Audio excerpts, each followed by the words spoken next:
Funding for Impressions of California has been provided by the Joan Irvine Smith and Athalie R. Clark Foundation, Fieldstead and Company, the Fieldstone Foundation, the Argyris Foundation, and Friends of the Artists.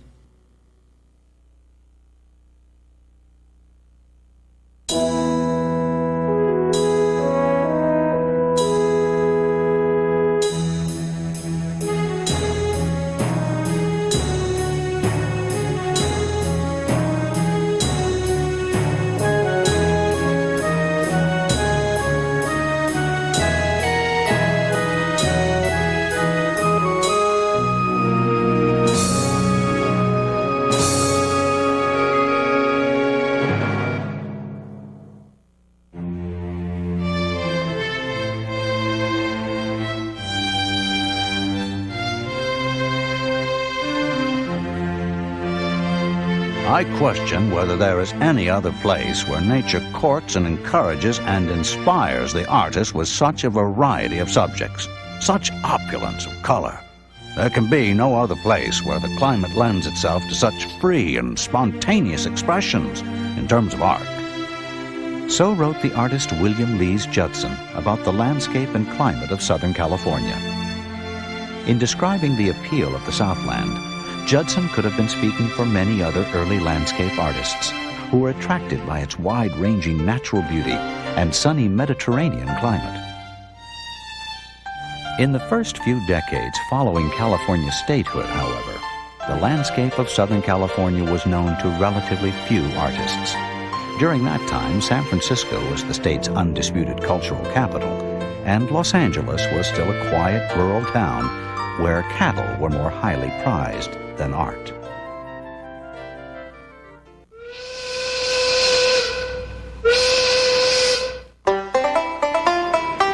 Then, in the 1880s, the balance began to shift as Southern California experienced its first great population boom. The boom was occasioned by the arrival of the railroad, and especially by a fierce price war between two competing lines, the Santa Fe and the Southern Pacific.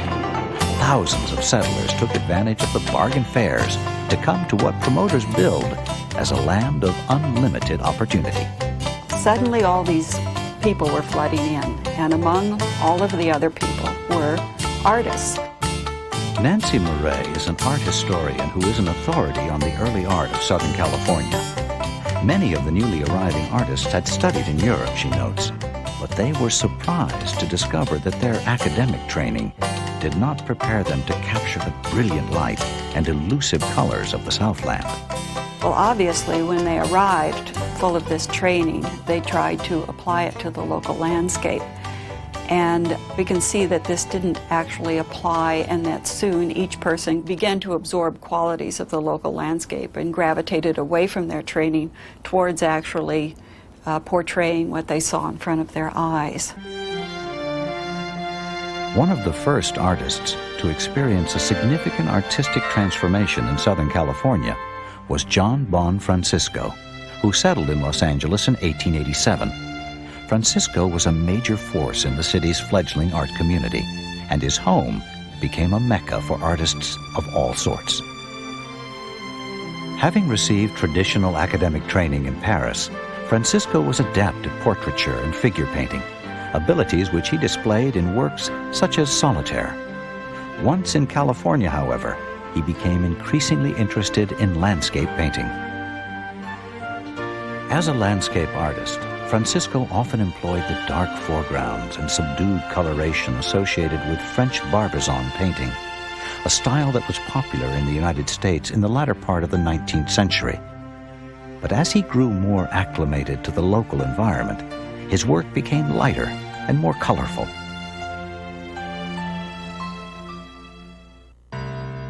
Francisco's effort to capture the landscape and atmosphere of Southern California was paralleled by that of another early artist, William Lees Judson, who experienced an even more dramatic artistic rebirth.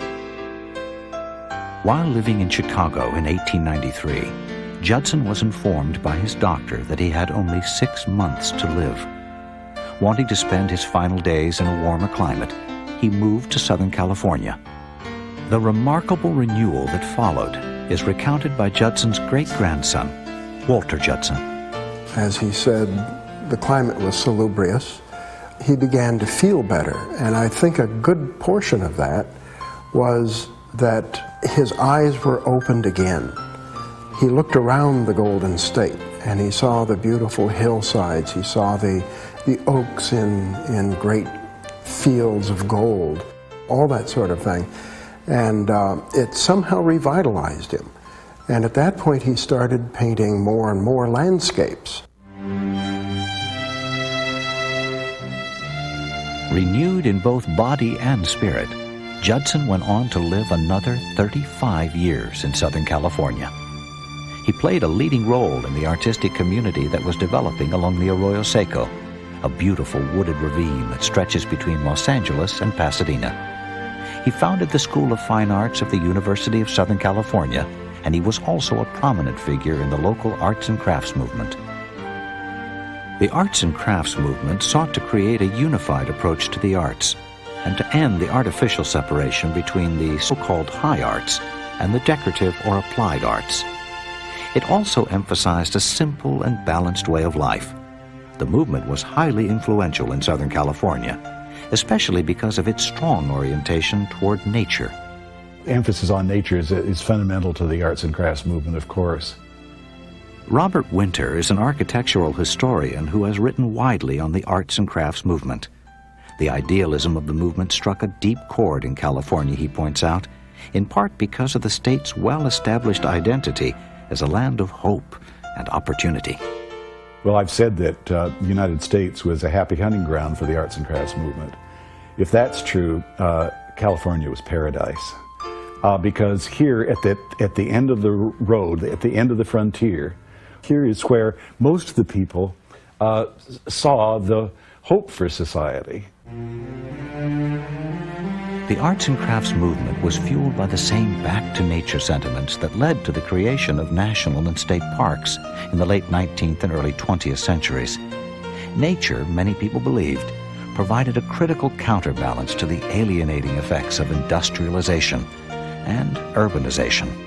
And the people in the arts and crafts movement had the feeling that if you had beauty in your life, and you could live with beauty, that your mental attitude, your physical attitude, your spiritual attitude would improve.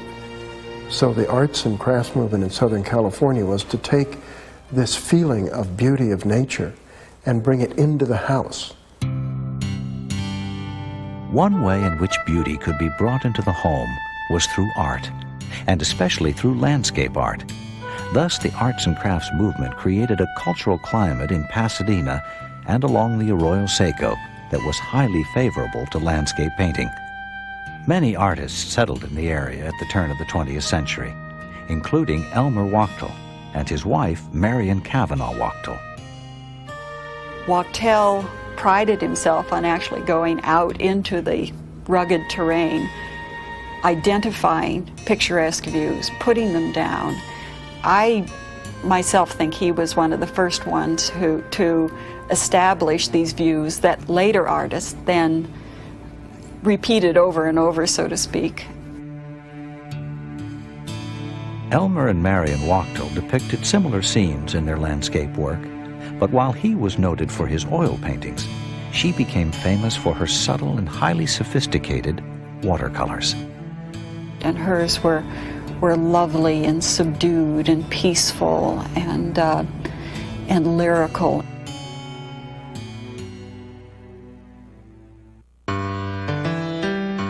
While Southern California was feeling the impact of the arts and crafts movement, it also experienced the arrival of another major artistic current, Impressionism.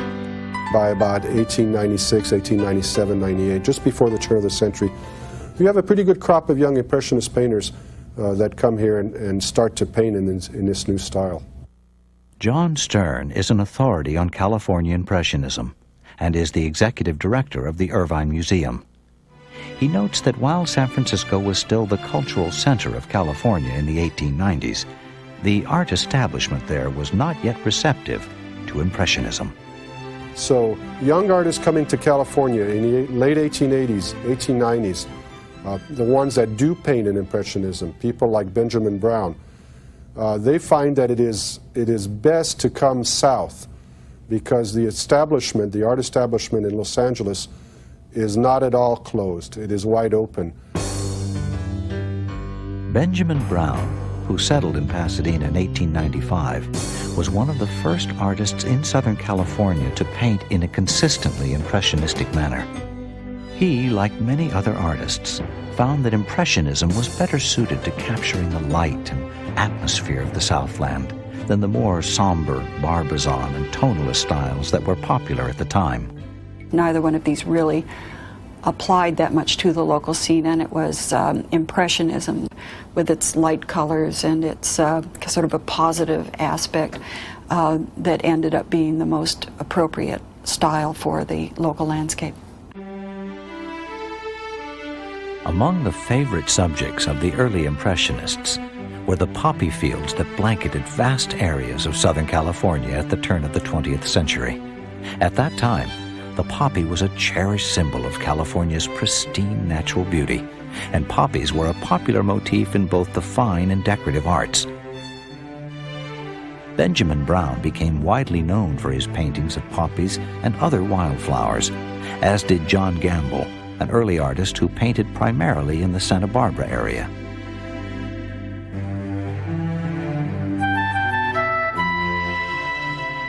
Another important factor in the growing popularity of Impressionism among artists in Southern California was its emphasis on working directly from nature. They thought that the best way to capture the truth of that land was to be in it when you're painting it. So they moved out of the studio. They set up their easels outdoors and they painted right there in the open air.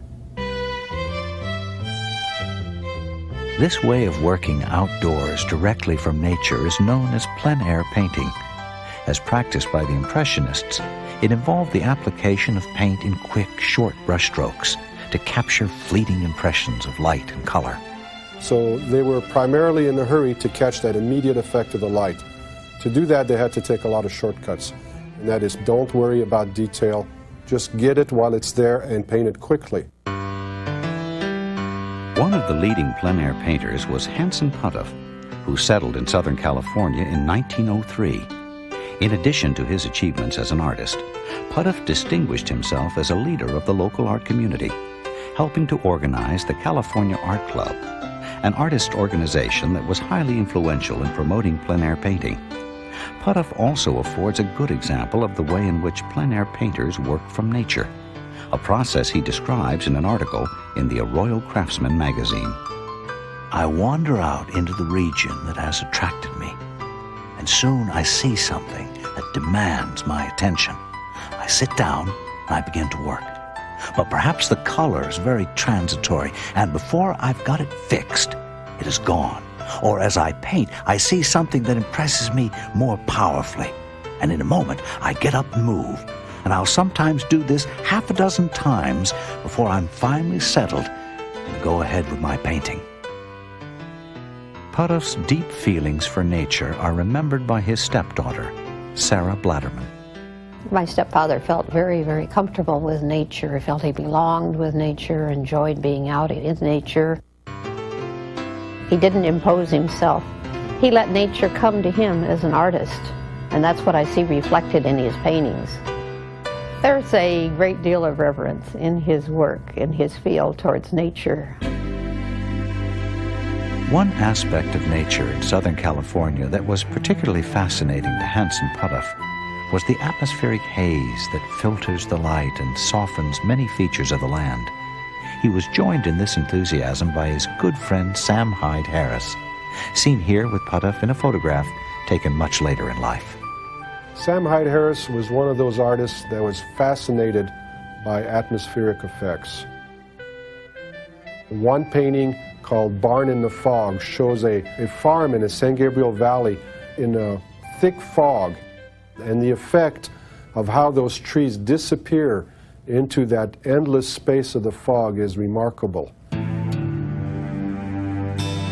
A pronounced interest in atmospheric effects can also be seen in the work of Granville Redmond. Trained in San Francisco and Paris, Redmond began his career working in the tonalist style. His tonalist paintings of the California landscape are low-keyed and poetic, often evoking a mood of serenity and quiet contemplation. According to his biographer, Mildred Albronda, Redmond's interest in this kind of imagery grew out of the experience of being deaf. Redmond often expressed the interest in painting silence and solitude, and the beauty of it, the serenity of it. And we have to remember he lived in a silent world, and he wanted to convey that there was beauty and serenity in that world to hearing people. Granville Redmond lived and painted throughout California, often depicting a subject with which he felt a strong personal identification, the sturdy and long-lived California oak. After settling permanently in Southern California, Redmond brightened his palette and moved into a more impressionistic style of painting, eventually gaining wide recognition for his luminous depictions of California's unspoiled natural beauty.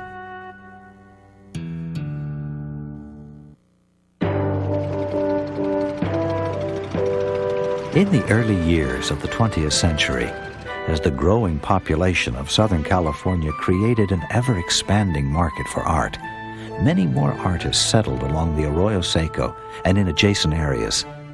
They included such prominent figures as Jean Mannheim, Jack Wilkinson Smith, and Franz Bischoff. Bischoff, who had been born in Austria, built a home overlooking the Arroyo in 1906. Prior to his arrival, he had gained fame as a porcelain painter, but once in Southern California, he began to move in a new artistic direction. He goes into the landscape, into the Arroyo, and there is this richness of light in Southern California that immediately makes an impact on Bischoff, as it did on a large group of artists that came here. And Bischoff falls right into this pattern and becomes a landscape painter and ends up traveling all over the state. Exhilarated by the experience of plein-air painting, Franz Bischoff grew increasingly adventuresome and expressive in his landscape work. Bischoff's canvases seem like they're lit from inside. They have that deep, deep sense of color that comes out at you. And his forms have a big Art Nouveau bend to them. He loves the way a tree flows against the background. When he's in Carmel, Monterey, he is fascinated by these wonderful lines of the Monterey cypresses. In the 1920s, Franz Bischoff became ever more subjective in his use of color. This is particularly evident in his paintings of the Sierras and the canyon lands of Utah. Bischoff becomes fascinated with these very bold color harmonies, and he is going into the emotional, the psychic content of the painting as opposed to a purely visual description of the scene.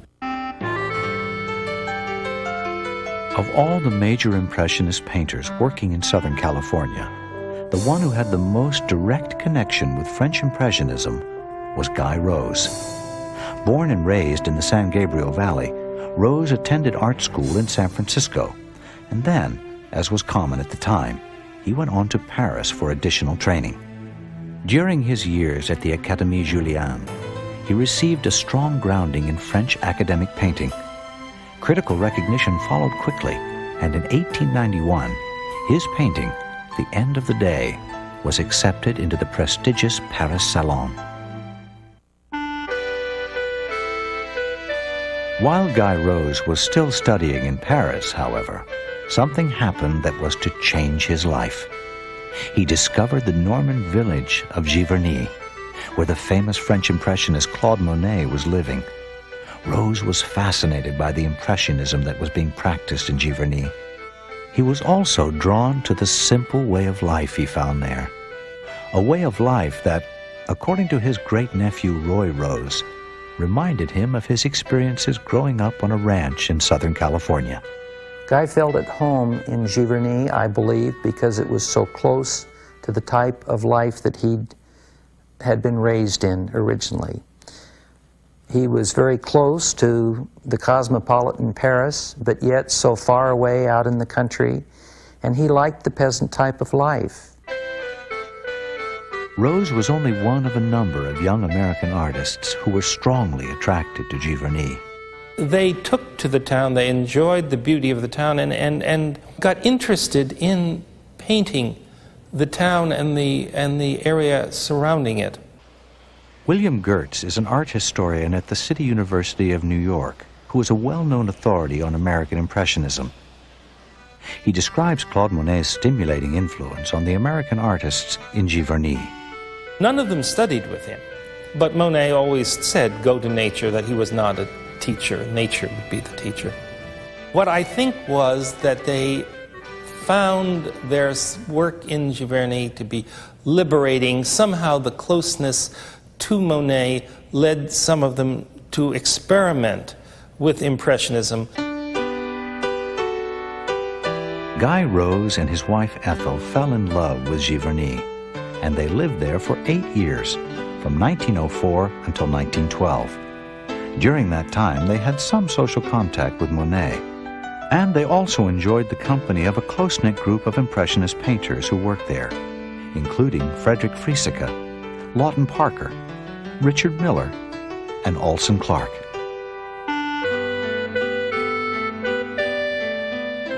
The artists often painted similar subjects. Here, for example, are 3 works painted along the River Ept in Giverny.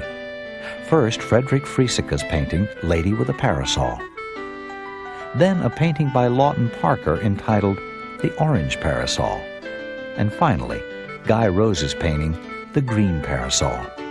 All 3 works depict the same model, Frederick Frieseke's wife, Sarah.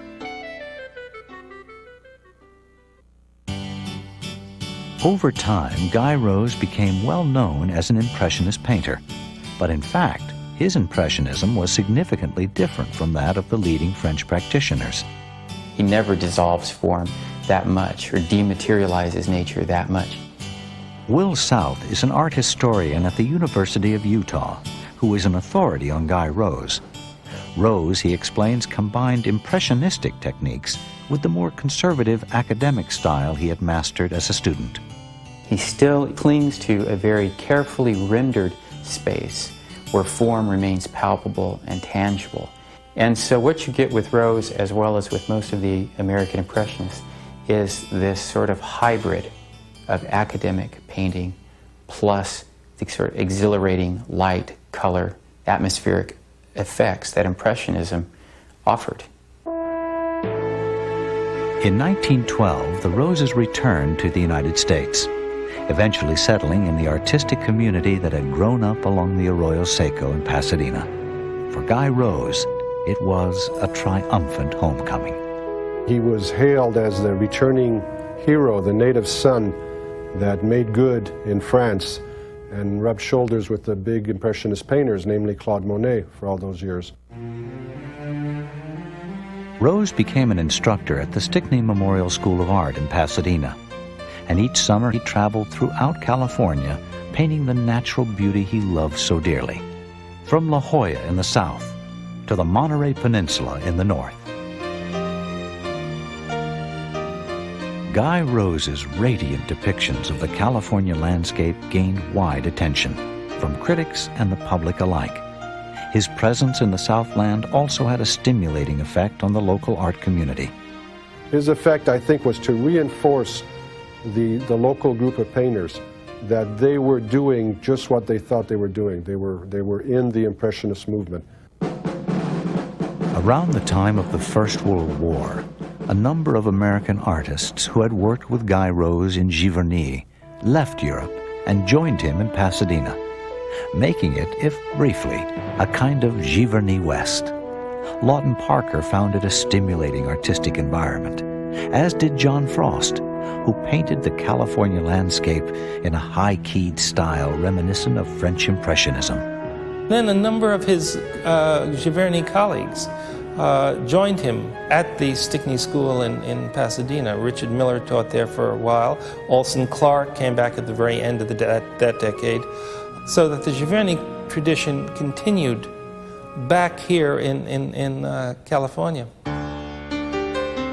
Like his friend Guy Rose, Orson Clark was a highly accomplished and widely traveled artist when he settled in Pasadena. He had studied with some of the foremost American painters of his day, including James McNeill Whistler and William Merritt Chase, and he had assimilated both tonalism and Impressionism. It was as an Impressionist, however, that he gained his greatest fame. In one of the first paintings Clark did at his new home in Pasadena, he evoked the ambiance he had enjoyed in Giverny. It has all the characteristics of a French Impressionist painting. I think it's partly a testament to his love for his wife, but also to the fact that this is where he's going to live, and this is where he's going to practice his art as an Impressionist painter. In Southern California, Clark found a congenial artistic community, an abundance of exhilarating sunlight, and an extraordinary variety of subject matter. Southern California is the place for plein air painters. You can have the Sierra, you can have the desert, you can have the coast. So I think Clark found himself in a sort of Impressionist heaven when he came to California.